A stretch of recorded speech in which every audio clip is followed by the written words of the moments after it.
Right, student, let's continue with our third video, CBSE sample paper physics 2024-25 section C.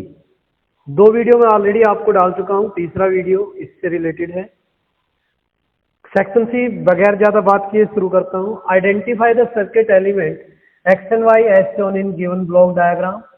Draw the output wave form of X and Y. ये diagram अगर आप ध्यान से देखो तो AC source को एक कंपोनेंट से जोड़ा है, उसका आउटपुट है, उसको एक नए कंपोनेंट से जोड़ा है, फिर उसका डीसी अप्लायंस यहाँ जुड़ा हुआ है। तो अगर आप एसी को डीसी से कन्वर्ट कर रहे हो तो सीधी बात है कि इसमें एक रेक्टिफायर होना चाहिए। तो एक्स तो हो गया आपका रेक्टिफायर। अब ये रेक्टिफायर का आउटपुट अगर मुझे प्योर डीसी दे रहा है तो वो जो दूसरा कंपोनेंट है Y, that should be a filter circuit. Filter circuit, तो वाई शुड बी फिल्टर, ऐसा आपको सोचना चाहिए। अब का इन दोनों का आउटपुट वेव फॉर्म क्या होगा?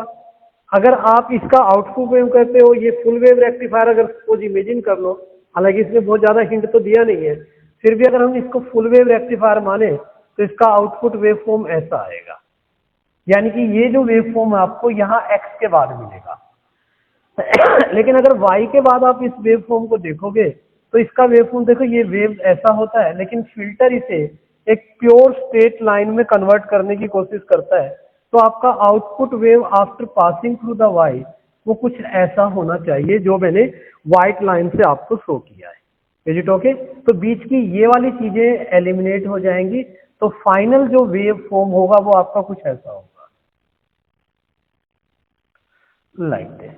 तो ये इसका आउटपुट वेव फॉर्म बनेगा, राइट। इसके बाद आपसे पूछा सेकंड क्वेश्चन, बहुत इंटरेस्टिंग बात पूछी है।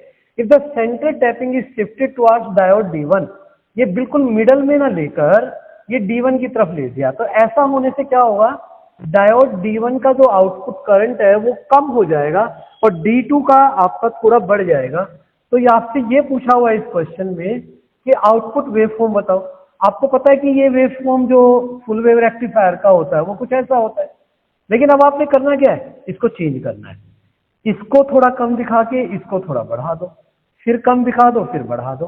आपको पता है कि ये D1 की वजह से होता है, तो ये दूसरा D2 की वजह से, ये D1 और ये D2 की वजह से होता है।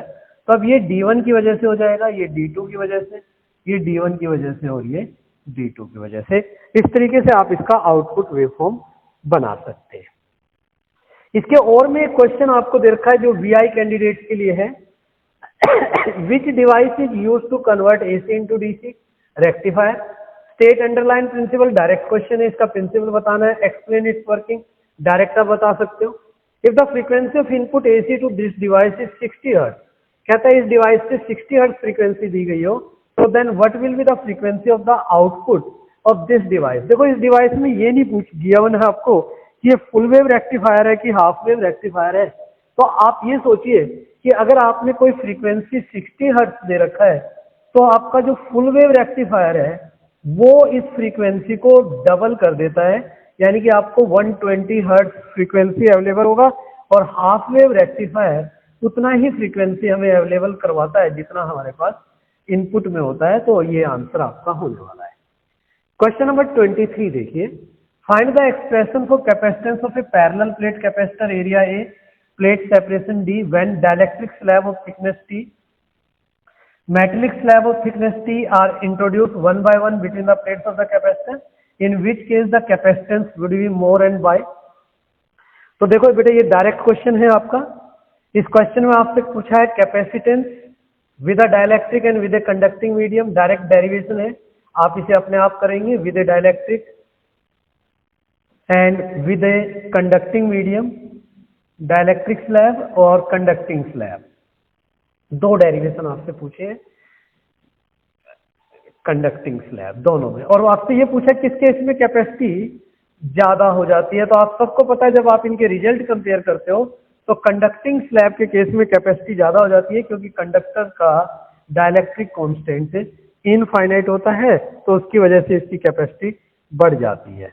ओके, तो यही सब कुछ आपसे पूछा हुआ है, इसमें कुछ खास बात है नहीं, डायरेक्ट क्वेश्चन है, तो you have to do this question by yourself. इसके बाद नेक्स्ट क्वेश्चन आइए। Draw a ray diagram for the formation of image by Cassegrain telescope. Cassegrain telescope का रे डायग्राम बनाना है। आप सबको पता है Cassegrain telescope में क्या होता है। यहाँ पे आपका एक कॉनकेव मिरर होता है, ओके, कॉनकेव मिरर होता है जिसके प्रिंसिपल एक्सिस पर यहाँ एक कॉन्वेक्स मिरर रखा होता है, यहाँ आपका एक आई पीस होता है, राइट। ये डायग्राम आपको बुक में बड़ी आसानी से अवेलेबल हो जाएगा। Rays are coming parallel to this one, वो यहाँ से रिफ्लेक्ट होकर इस मिरर पर पड़ते हैं और ये मिरर आपका यहाँ आई पीस में इमेज क्रिएट कर देता है। ये कैसेग्रेन टाइप आपका टेलीस्कोप है, ये बनाकर देना है आपने, ठीक है। आपसे पूछा है why these types of telescope are preferred over refracting type telescope. Advantage of telescope बताने हैं, आप बता सकते हो इमेज ब्राइटर होगा, क्रोमेटिक स्फेरिकल एब्रेशंस नहीं होंगे, कोई भी 2 पॉइंट जो आपको पता हो आप वहां से कर लीजिएगा। इसके बाद क्वेश्चन नंबर 25 लीजिए। Draw the energy band diagram for P type and 0 kelvin and at room temperature. ये क्वेश्चन देखो आप जस्ट ध्यान से समझो। तो पी टाइप सेमीकंडक्टर 0 केल्विन पे और रूम टेम्परेचर पे क्या फर्क है दोनों में? अगर हम 0 केल्विन और रूम टेम्परेचर पे देखें तो इनके कंडक्शन बैंड और वैलेंस बैंड को सोचो आप, वैलेंस बैंड और कंडक्शन बैंड, और इसका भी वैलेंस बैंड और कंडक्शन बैंड अगर आप सोचोगे तो एक बात कंफर्म है कि जब 0 केल्विन टेम्परेचर होता है तो हमारा जो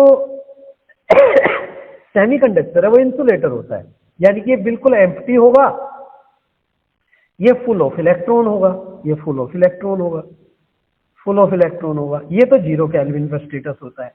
और जब हम रूम टेम्परेचर की बात करते हैं तो कुछ इलेक्ट्रॉन एनर्जी गेन करके यहाँ पहुंच जाते हैं। तो आपने यही बताना है कि जब रूम टेम्परेचर होगा तो कंडक्शन बैंड में भी कुछ इलेक्ट्रॉन अवेलेबल होंगे, यही आपको इसके अंदर एक्सप्लेन करना है। बस इतना ज्यादा नहीं है, कुछ एनर्जी बैंड डायग्राम है, 1-2 इलेक्ट्रॉन आप कंडक्शन बैंड में दिखा देना, यहाँ बिल्कुल खाली होने वाला है। इसके बाद पूछा है in the given diagram consider an ideal diode. Ideal diode ध्यान से सुनना भाई, आइडियल डायोड वो होता है जो फॉरवर्ड बायसिंग में 0 रेजिस्टेंस और रिवर्स बायसिंग में इनफाइनाइट रेजिस्टेंस ऑफर करता है। In which condition the bulb will glow when the switch is open. Switch open, जब आप इस स्विच को ओपन कर दोगे तो डायोड कंडक्ट ही नहीं करेगा, और डायोड कंडक्ट नहीं करेगा तो इनफाइनाइट रेजिस्टेंस, तो आपका बल्ब ग्लो करेगा, बल्ब ग्लो करेगा, बल्ब ग्लो करेगा। बेटा ये ध्यान से सुन लीजिए, जब स्विच ओपन होगा तो बल्ब ग्लो करेगा, और जब स्विच क्लोज हो जाएगा तो ये 0 रेजिस्टेंस ऑफर कर देगा, और सारा का सारा करंट आपका, सारा का सारा करंट जो है आपका वो डायोड में से पास हो जाएगा, बल्ब में से कोई करंट पास नहीं होगा। तो इस केस में बल्ब ऑफ हो जाएगा, बल्ब काम नहीं करेगा। ओके चलिए इसके बाद नेक्स्ट क्वेश्चन पर चलते हैं। वीआई कैंडिडेट के लिए क्वेश्चन है, बैरियर फॉर्मेशन डायरेक्ट क्वेश्चन है। Width of depression region of the diode affected when it is forward bias and reverse bias. Depression region की विड्थ पे क्या फर्क पड़ता है जब ये फॉरवर्ड बायस होता है और रिवर्स बायस होता है? फॉरवर्ड बायस में डेप्रेशन रीजन रिड्यूस हो जाता है और रिवर्स बायस में डेप्रेशन रीजन इंक्रीज हो जाता है, यही आपको बताना है। नेक्स्ट क्वेश्चन देखिए, question number 26। A boy is holding a smooth hollow non conducting pipe vertically with charge spherical ball of mass 10 gram carrying a charge of 10 millicoulomb inside it which is free to move along the axis of the pipe। ये एक pipe है, होलो conducting pipe, इसके अंदर एक charge ball को गिरा दिया गया, एक चार्ज बॉल को गिरा दिया गया, तो ये नीचे आएगा बिकॉज ऑफ इट्स वेट। ध्यान से सुनना, क्यों? क्योंकि ये होलो है तो अंदर इलेक्ट्रिक फील्ड 0 है, तो अंदर तो इस पे कोई फोर्स इलेक्ट्रिक फील्ड की वजह से क्रिएट नहीं होगा। अब कहता boy is moving the pipe east to west direction in the presence of magnetic field 2 tesla. अब ये ईस्ट टू वेस्ट, अगर आप डायरेक्शन के हिसाब से देखो तो नॉर्थ साउथ ईस्ट वेस्ट, तो हमारा pipe east to west move कर रहा है, और जब ये मूव कर रहा था तो हमने उस वक्त एक मैग्नेटिक फील्ड लगाया बेटा बी, एक मैग्नेटिक फील्ड लगाया बी जिसका वैल्यू है 2 Tesla. With what minimum velocity should the boy move the pipe such that the ball does not move along the axis। ये कहता है कि कितनी मिनिमम वेलोसिटी से आप वो लड़का जो पाइप को मूव करवाए कि वो बॉल ना गिरे, बेटा सीधी बात है। जब वो मैग्नेटिक फील्ड में इसे मूव करवाएगा तो मैग्नेटिक फील्ड उस पर एक फोर्स लगाएगा, F equal to B Q V sine theta. और मुझे ये फोर्स इस तरीके से और इतनी चाहिए कि ये ऊपर क्रिएट हो और इस mg के बराबर हो। तो according to question B Q V sine theta must be equal to mg। तो v इक्वल टू आ गया mg upon B Q sine theta. तो बेटा वो चाहता है कि v मिनिमम होना चाहिए, v मिनिमम होना चाहिए तो साइन थीटा मैक्सिमम होना चाहिए, यानी कि 1।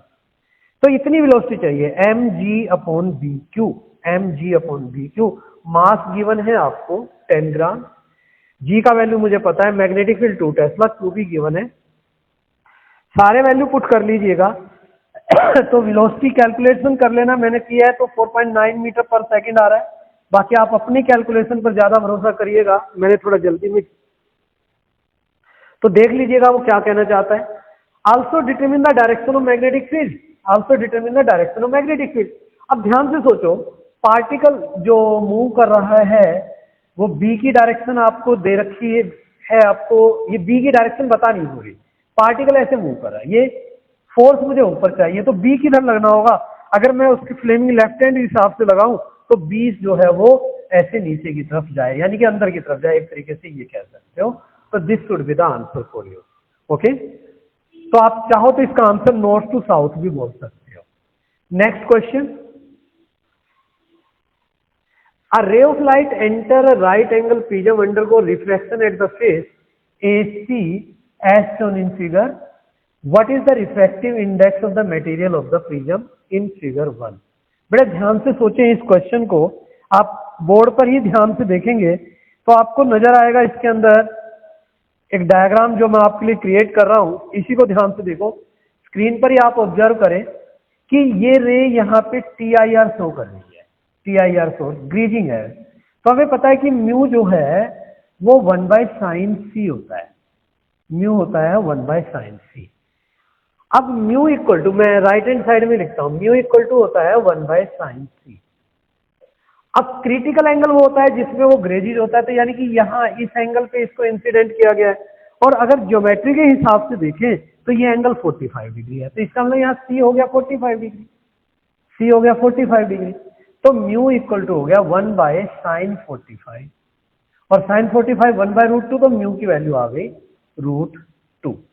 तो आपसे पहला क्वेश्चन पूछा है तो प्रिज्म का जो रिफ्रैक्टिव इंडेक्स है म्यू वो √2 के बराबर आने वाला है। ये तो पहला पार्ट है। अब आगे देखो क्या कहता है,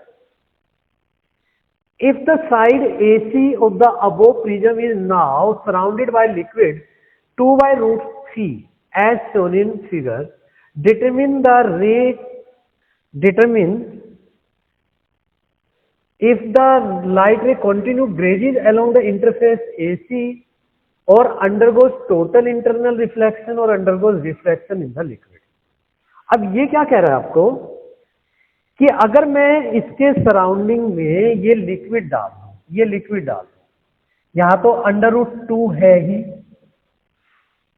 तो अब रे आपकी मीडियम 1 से, इधर देखोगे ध्यान से, तो यहां तो √2 है और यहां है 2/√3, राइट, यहां है 2/√3। तो ये सेकंड मीडियम है, ये फर्स्ट मीडियम है। जब रे एक मीडियम से दूसरे मीडियम में जाती है तो स्नेल लॉ के अकॉर्डिंग जो है म्यू इक्वल टू μ2/μ1 होता है, म्यू इक्वल टू μ2/μ1 होता है। तो यहाँ जो रिफ्रैक्टिव इंडेक्स अब काम करेगा वो क्या करेगा, अगर आप देखोगे रे आपकी ग्लास से बाहर वाले मीडियम लिक्विड में जा रही है, तो स्नेल लॉ ये कहता है कि हमेशा रिफ्रैक्टिव इंडेक्स उस मीडियम का निकालते हैं जिसमें रे जा रही है। तो refractive index of liquid with respect to glass, अगर हम देखें तो ये फॉर्मूला बनता है refractive index of glass divided by refractive index of liquid. अब ग्लास का रिफ्रैक्टिव इंडेक्स तो √2 है, लिक्विड का 2/√3 है, तो ये आंसर आ गया √3/√2, √3/√2। ठीक है, तो म्यू आ गया √3/√2। अगर मैं इसके हिसाब से इसकी वैल्यू निकालूं तो mu equal to 1/sin c, और यहां से अगर मैं क्रिटिकल एंगल निकालता हूं तो यू विल ऑब्जर्व कि ये क्रिटिकल एंगल ना ग्रेटर देन 45 डिग्री आता है, ग्रेटर देन 45 डिग्री आता है। इसका सीधा मतलब ये हुआ कि जब ये रे ऑफ लाइट यहां पर इंसिडेंट हो रही है 45 डिग्री पर, तो ये TIR ग्रेजेस नहीं होगी बल्कि आगे चली जाएगी। तो ये इसका पाथ होने वाला है। This is the path for this particular question. Okay, so next question VI candidate के लिए करना चाहते हैं तो आप कर लीजिएगा। इसके बाद नेक्स्ट क्वेश्चन आप देखोगे तो state Gauss theorem direct question है, electric flux SI unit direct question है, तो you can do all these question by yourself. और 5-5 नंबर वाले क्वेश्चन मैं आपके भरोसे छोड़ रहा हूं, आप सब अपने हिसाब से उसे कर लीजिएगा। That's all about this sample paper.